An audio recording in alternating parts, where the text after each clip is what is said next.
everybody, to another edition of the Rockpile Report podcast. I'm your host, Bill, season ticket holder Drew Gear.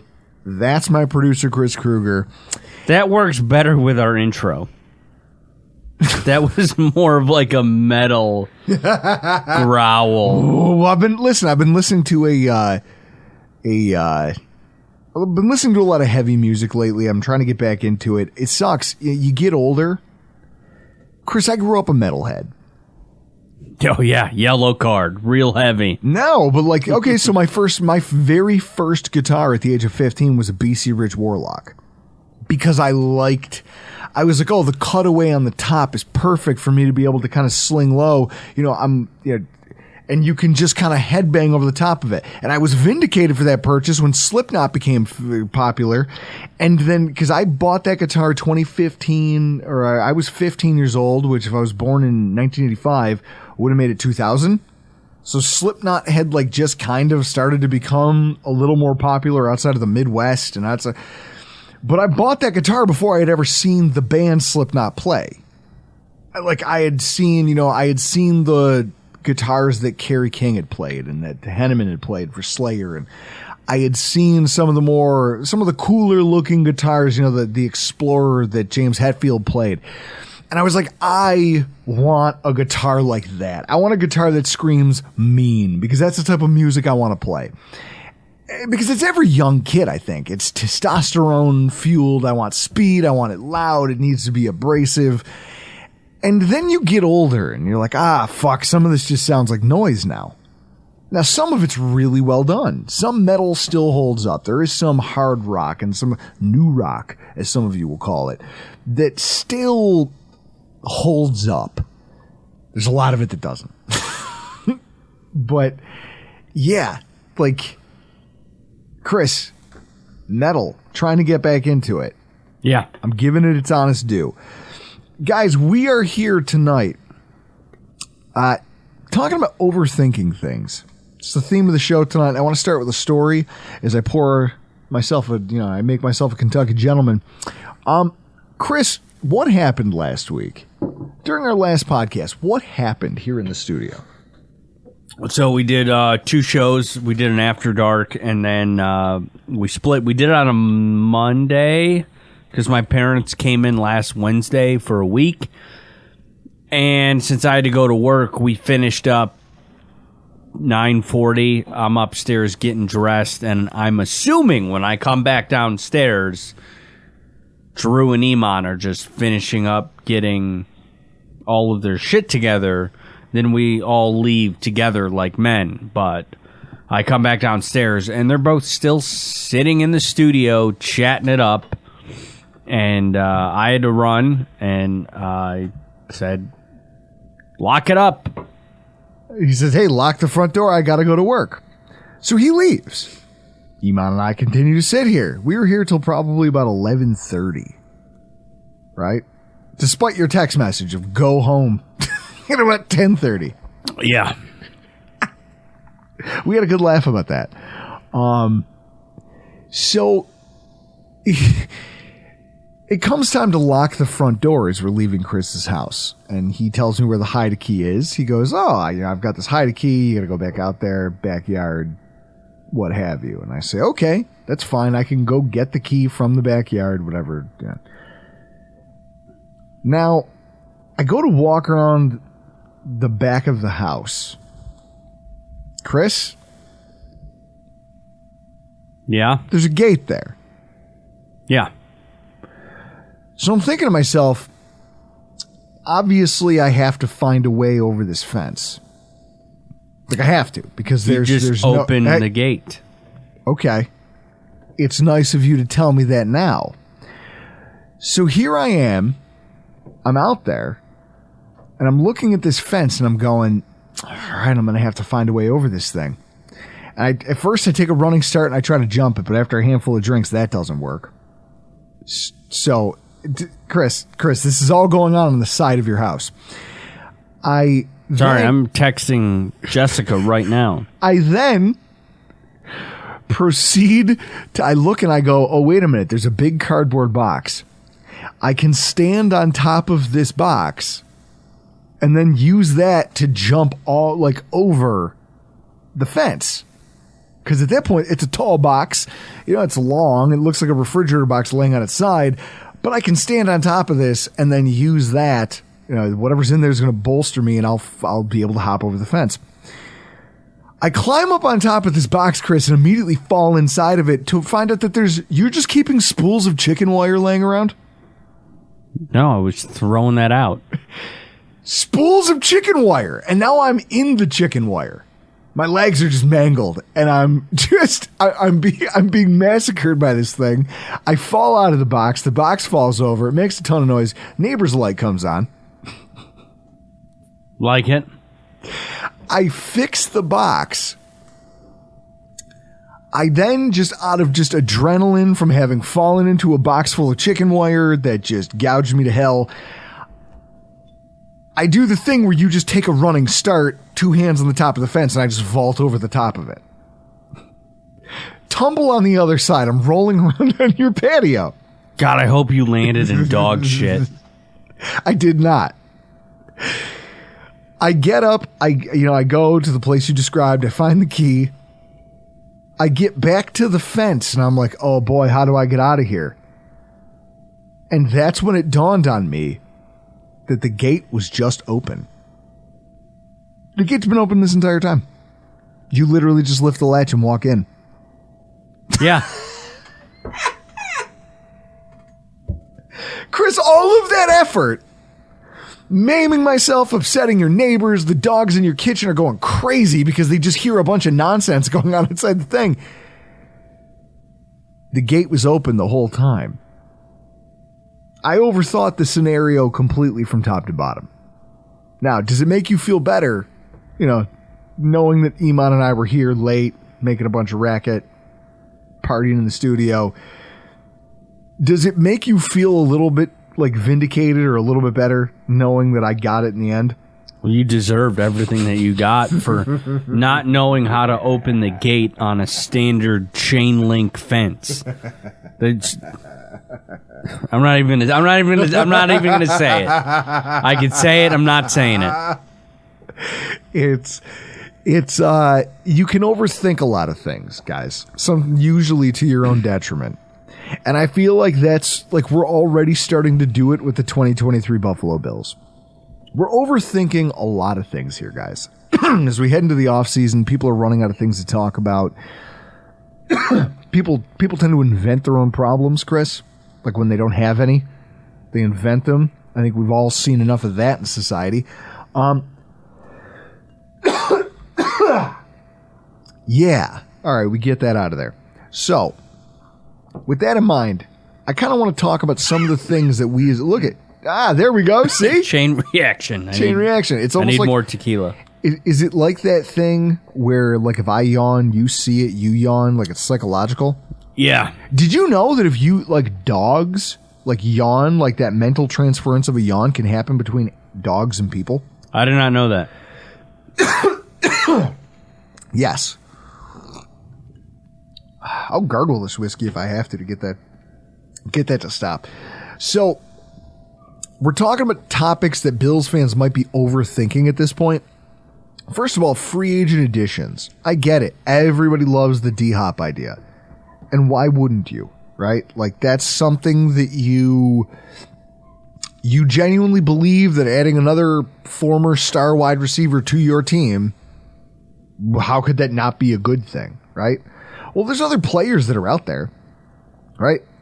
Like, I think we talked about it, Chris, how there's been very little movement in terms of the defensive line market. Like right now I'm looking at Spotrac and I go, let's just look at edge players.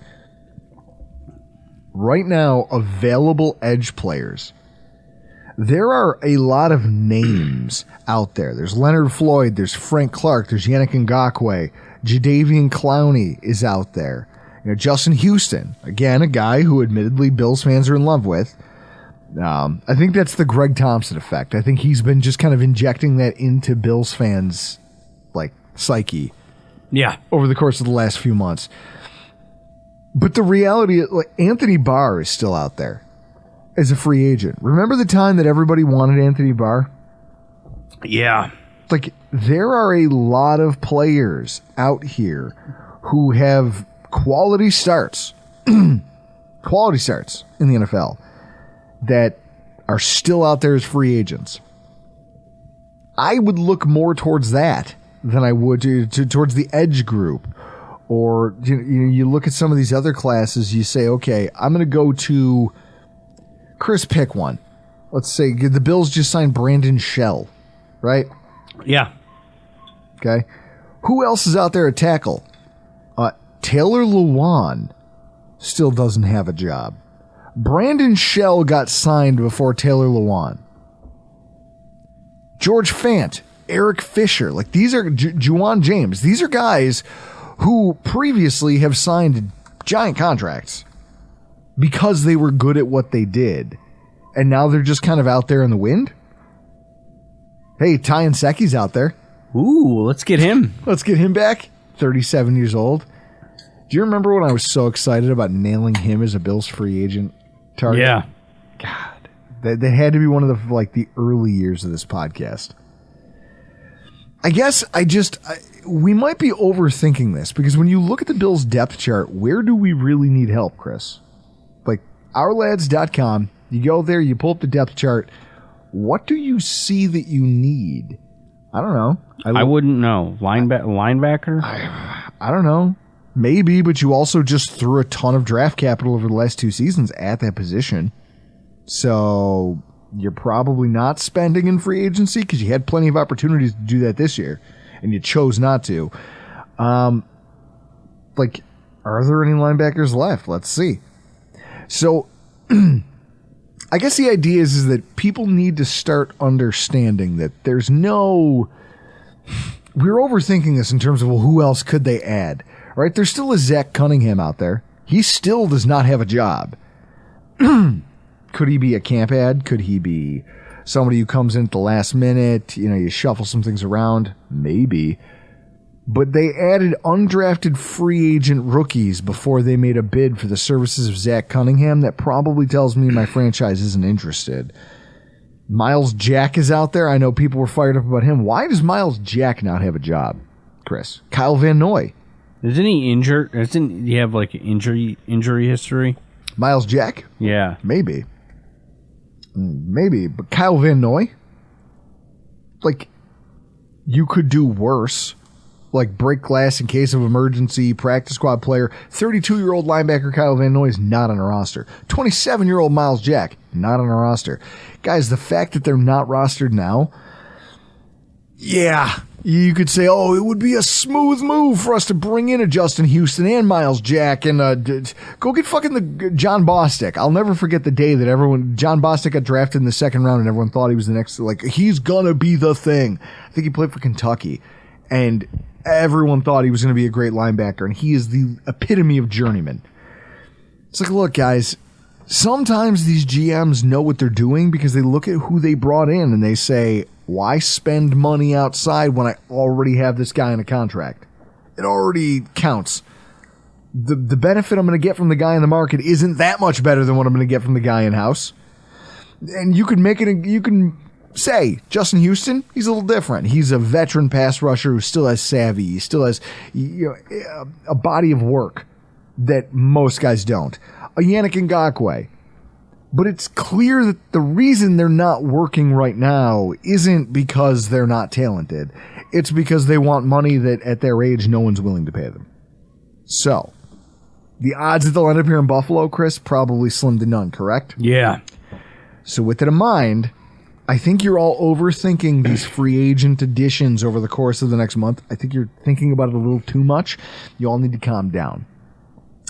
Also, kick return and punt return duties. This was a fun one. So I went to Football Outsiders and I was looking at the DVOAs for special teams because that's been a thing I've heard. You get the WGR Winerline caller crowd that likes to, they go, Deontay Hardy, he's a special teamer. It's like, well, you just paid $8 million a year for a special teamer. I mean, or I guess it's essentially the Emmanuel Sanders deal. You paid a lot of money for one season with a voidable year. I don't know. But what you did was you gave a solid contract to a guy who you're hoping is not just a kick and punt returner or isn't just, hey, he made All-Pro as a rookie or in his first 2 years as a special teamer.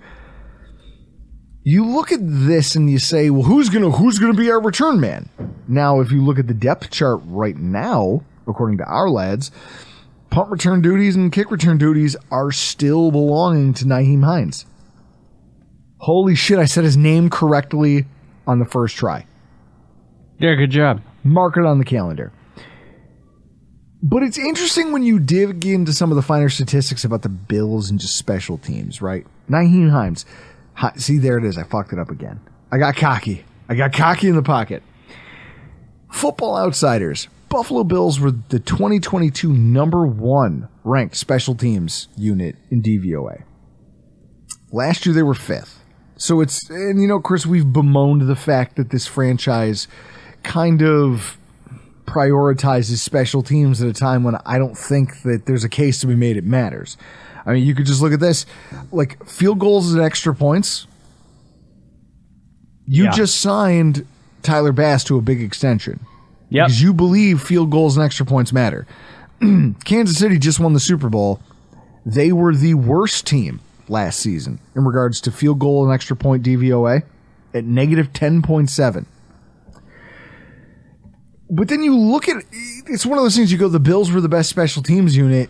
Obviously, they care about that, so it better be good if they're putting assets and time and cap concentration into it.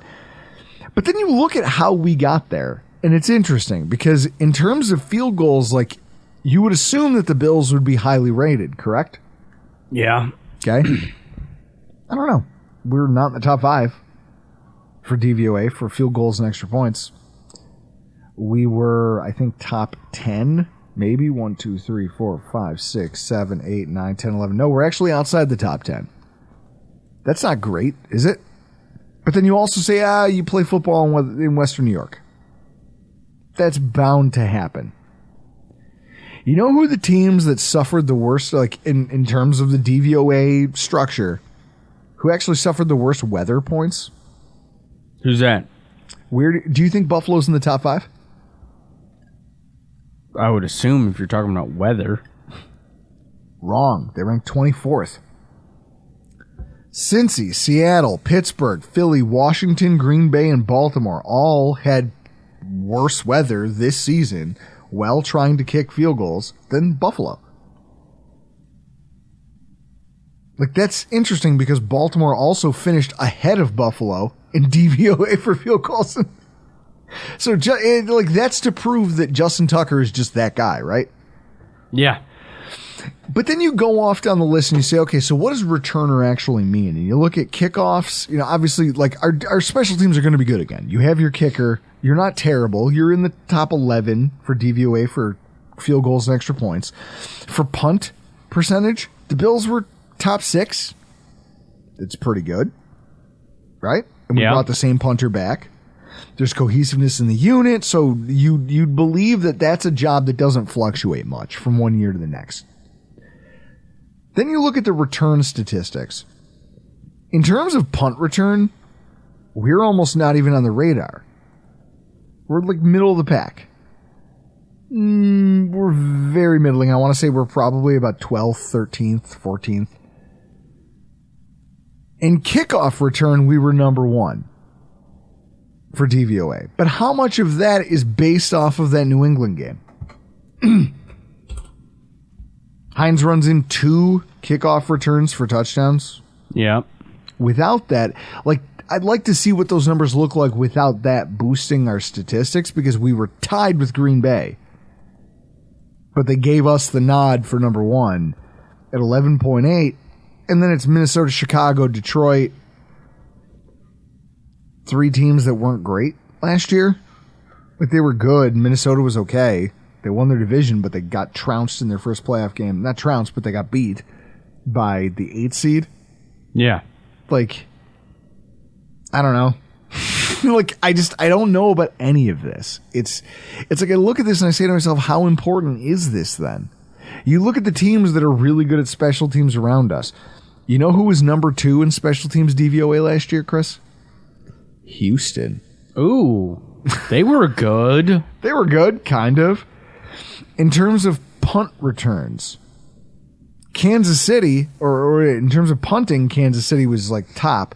In terms of punt returns, it's Atlanta, Detroit, New England, San Francisco's in there. Then Cleveland, the Chargers, the Jets, Dallas, Houston, New Orleans. Like, loser football teams are very good at punt returns and kick returns. Chris, I feel like those are the things you worry about because you have to worry about them, correct? Yeah. Like, at that point, you're just scrapping for any advantage you can get.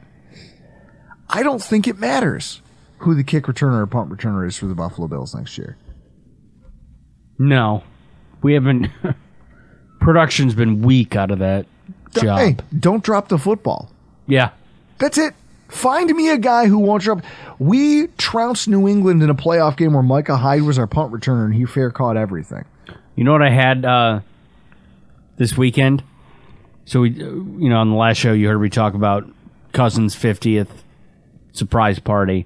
So my cousin Molly, her son Hunter, huge football guy. He's 8 years old. Okay. And I support it. He comes to me because I've met Hunter maybe 5 times in my life. He's 8 years old. Loves football. And I guess the last time I saw him, he might have been maybe 5. So big difference between an 8-year-old brain and a 5-year-old brain. So my cousin Molly had told him, like, oh, he knows Reed, who's on the Bills, and he has this football podcast that he does. So he just comes up to me, and he just goes, I can't believe they let go of Isaiah McKenzie. And I was like, well, Hunter, you're 8. You're 8. Let me explain to you what a business decision is. Let me explain to you what fumbles are. Well, I call opportunity cost. Let's talk about that. I said, Hunter, football teams want to get better in certain areas at the lowest cost. I said, getting rid of Isaiah McKenzie, yeah, he was a good slot receiver, did a little bit in the return game, but Buffalo said, I can get better with what we ask him to do at a cheaper cost, and that is called a business decision. I was at my aunt's on Monday teaching Hunter about what a business decision is. It's one of those things where you think about what that means. You go, Isaiah McKenzie was great though. He was funny and he liked candy and it's like, no, I get it why he would appeal to an 8-year-old. Also, don't drop the football. That too. Don't trip over the goal line. I don't know, don't fumble a pitch attempt by our quarterback when he's freelancing. Guess what? He hangs it on you. We're not getting rid of Josh Allen. Somebody's got to wear that. Somebody's got to wear that chain. It's you. I think that we're overthinking. I don't think it matters. Nyheim Hines is going to be our punt and kick returner again. Don't talk about it. Don't even think about it. He will be that again. And they probably won't work him into the offense as much as they should. They just won't. They've talked about, well, we're going to get smarter and we're going to get better. Okay. Who would you rather have catching the ball out of the backfield? James Cook or Hines? Dalvin Cook. If you could give the two, having seen what you saw from James Cook last year. Give me James Cook. He's a rookie, low cost. 4.4 speed. Yep. 4.440 speed. You give that kid a chance to be a receiving back, and you go out there, and what you do is you basically, like, why do you think they brought in, what's his face from New England? Damian Harris. He's going to be Singletary. Cook is going to remain Cook, except maybe they'll throw him the ball more? Allegedly. Because realistically, in the red zone, that's where he could be the most dangerous with that kind of speed, right? Yeah. Beat a man to the flat, just beat him to the pylon, that's it. Just dump off, take it to the pylon, and see if you can make it. Done. I think we overthink these things. It's still football. It's get 6 yards. You're in the red zone. You need 10 yards. Okay. It's second down and 4. Like second down and goal from the 4. You just throw it to the fast guy and go to the corner. It's just a race. I would trust Cook in that role. Yeah. And with that said, I don't think you're going to see much change about this, but I've already seen people talk about the kick return thing. Another one that I find interesting is that a lot of these people who are clamoring for DeAndre Hopkins, oh man, if the Bills could just sign him, it'd be the thing that put us over the top. I noticed that there's like a, I don't know what, but if you put the Venn diagram together, it would look pretty, you'd all look pretty foolish. You know who loves Venn diagrams? Who? Kamala Harris. I hate you. How dare you try to make my podcast political? I'm not taking the bait. Here's what I'm going to do. I'm going to tell you that the Venn diagram of people who say the Bills need to sign or like really need to be in the running for DeAndre Hopkins are probably some of the same people who go, Dalton Kincaid has to make an impact because of where he was drafted. You think, guys, I think from our last podcast, you should know I'm petty. I keep receipts.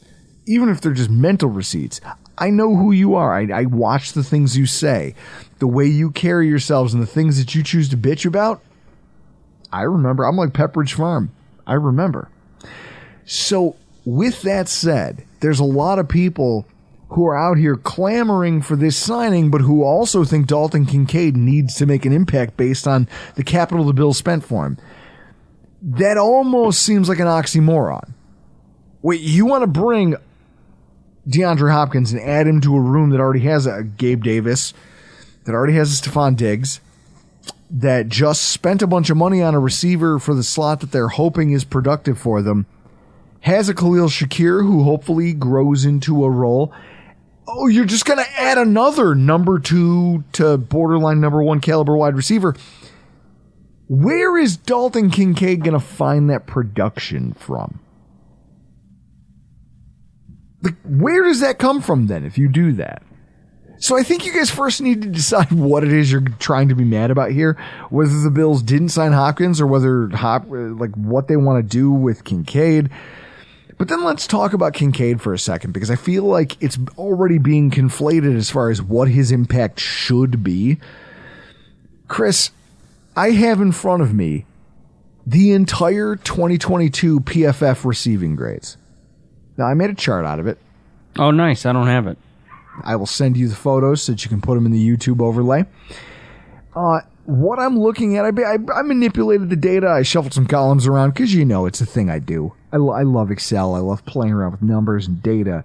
You're lucky I didn't make any graphs out of this. But what I basically did was I looked at offensive grade, targets, receptions, yards, touchdowns, and just who plays where, the quality of the team, the player themselves, and what they produced.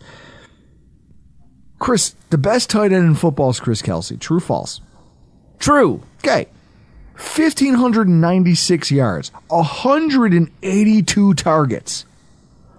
182 targets. Do you know where that ranks in terms of, all positions? No. Okay. Justin Jefferson led the NFL with 185.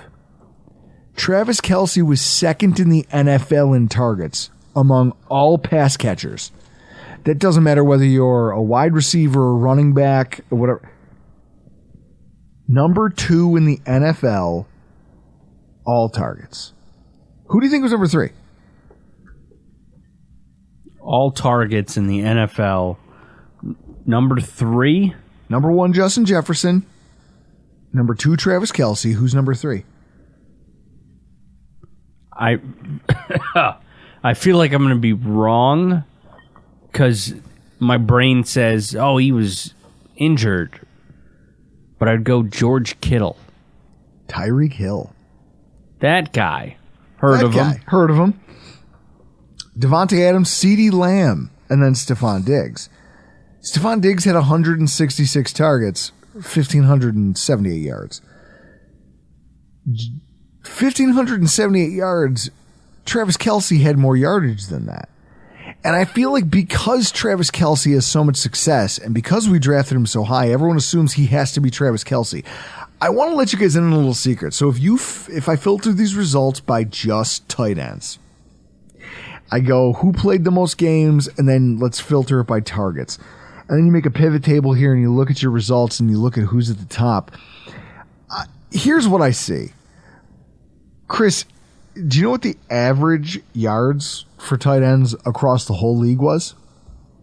Say that again, average. Average yards across the entire position group for everybody who played. It was 236.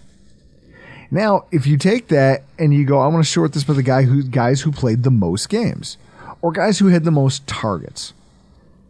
The largest target shares in the NFL, if you take tight end and you look at the top, what are we going to call this? We'll call this the top 15. The average is only 787 yards. You have your outliers, the TJ Hawkinsons, the Travis Kelce's. Everybody else kind of falls into this weird middle category. Like Gerald Everett was franchise tagged. Oh, no, not Gerald Everett. Who's the guy who played for the Jaguars? Evan Ingram. Yes. He only had 890 yards and 5 touchdowns. Far and away less impactful than a lot of wide receivers.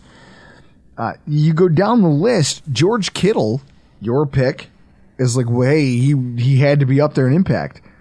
929 yards, 11 touchdowns. That's a dude. If you're looking at this to try to figure out, though, what yardage and touchdowns, what's reasonable to expect from a rookie, some of you are already so far into the fucking woods, it's out of my mind. David Njoku is a good tight end in football. True or false? True. Gerald Everett for the Chargers. Useful. Came in handy in fantasy for me a couple weeks. Dalton Schultz. Pat Freiermuth.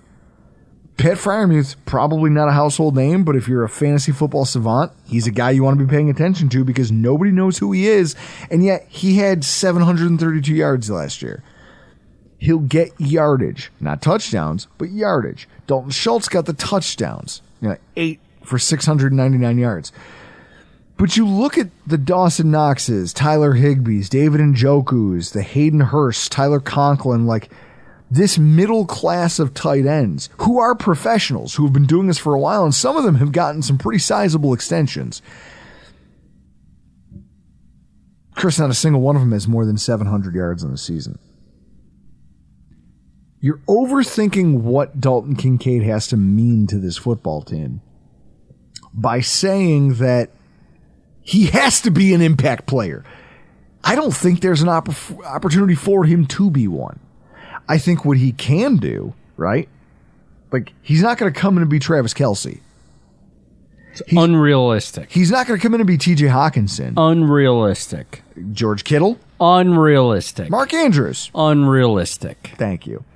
What's going to happen here is that you're going to watch a kid come in and get used out of the slot, he's a little bit bigger than Mike Gesicki was. He's built a little differently. Hopefully we use him more intelligently than Miami has used Mike Gesicki, but he's that kind of a player. I think that you could put him on the line and he could do okay for you in blocking, but he's not great.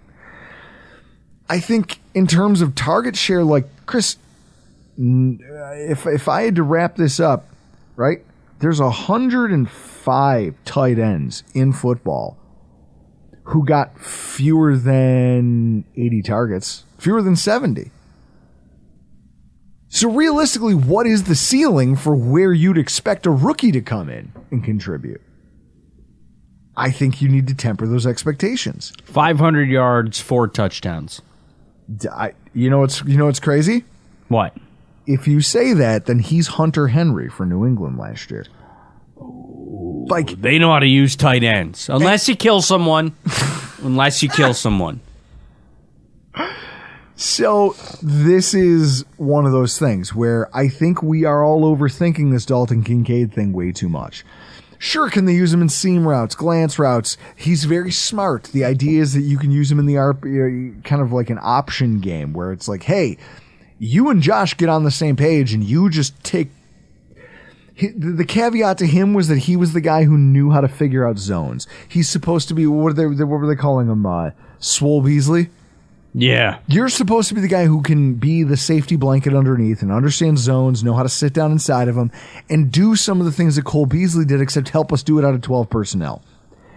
Great. Just don't expect a lot, because realistically, there are Noah Fant. Like, Juwan Johnson was kind of a spark plug for New Orleans this year. He had a great year. 7 touchdowns, 500 yards.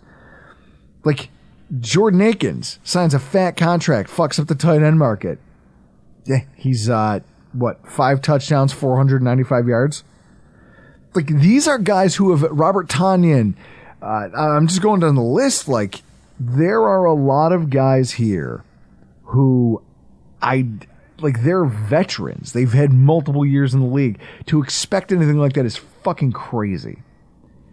I think that we're overthinking this as a fan base, and we all need to take a deep breath. Chris, say it with me. Goose fraba. The last thing I think that we as a fan base, Buffalo Bills fans, overthinking and overanalyzing is the middle linebacker position. Which I know sounds stupid because you go, we're a great defense. In order to be a great defense, Chris, you have to have a good middle linebacker, don't you? You should. Okay. So what I did was I took PFF's defensive grades, or their entire grade chart, and I broke it out. And I looked at how many snaps did you play? How'd you grade against the run? How did you grade in coverage? What was your QBR against? And then I said, okay, how many of these players played for playoff teams? And again, you take a spreadsheet, you manipulate it a little bit, you color code some things, you start to spin that data, you make some tables. Next thing you know, you wind up with what I think is a pretty... Chris? Yeah. This is what I see. In the NFL, you have a lot of really good linebacker play. Like, I think that we saw the best out of you could say it's a boon to the fact that we rebuilt the defensive tackle room.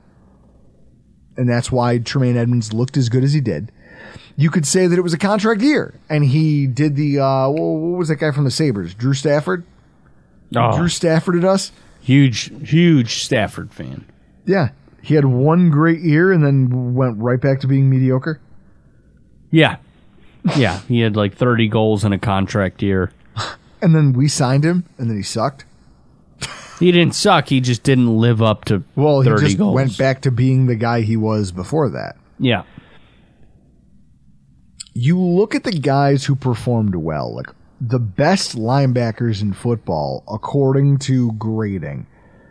And then you filter out the guys who didn't play a ton of games, right? Like you say, okay, I only want to see guys who played more than 13 games. Done. Bobby Wagner, Fred Warner, Levante David, Demario Davis, Tremaine Edmonds, TJ Edwards. Like, this all sounds correct, doesn't it? Yeah. These are impact linebackers that you know. I find it funny that he played more and got graded higher than Matt Milano, and the team let Tremaine Edmonds go and kept Matt Milano. Now, do you think that that's resume? Could be. They were like, hey, we're actually going to extend Milano. We're actually going to give him an extension. Yeah, well, I mean, he deserved it. Of course he does. Because he's...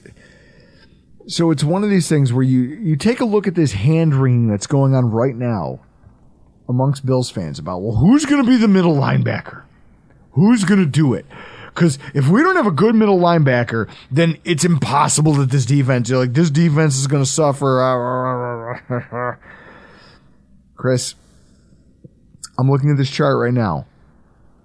I basically sectioned off every single linebacker who played for a playoff team. And then I just looked for mediocrity. Patrick Queen, linebacker, Baltimore, right? Heard about him with Ken McCusick. Willie Gay Jr., starting linebacker for the Kansas City Chiefs. Painfully mediocre.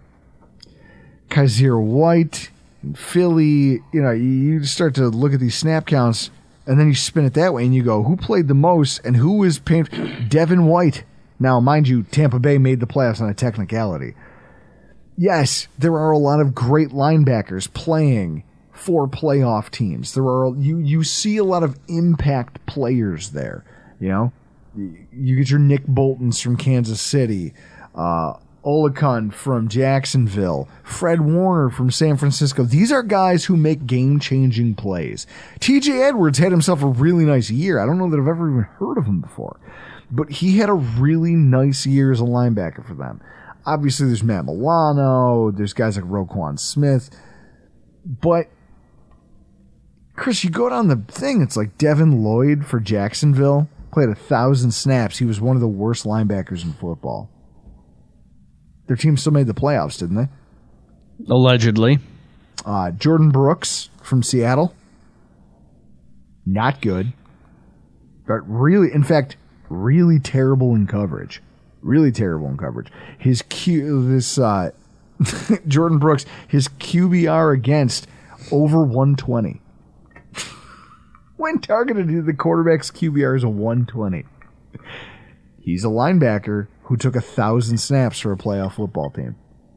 So when people sit here and worry about how important it's Terrell Bernard, Balin Spector, AJ Klein, whatever, it's like, okay, yes.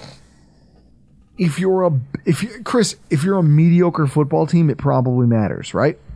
Yeah. You need that.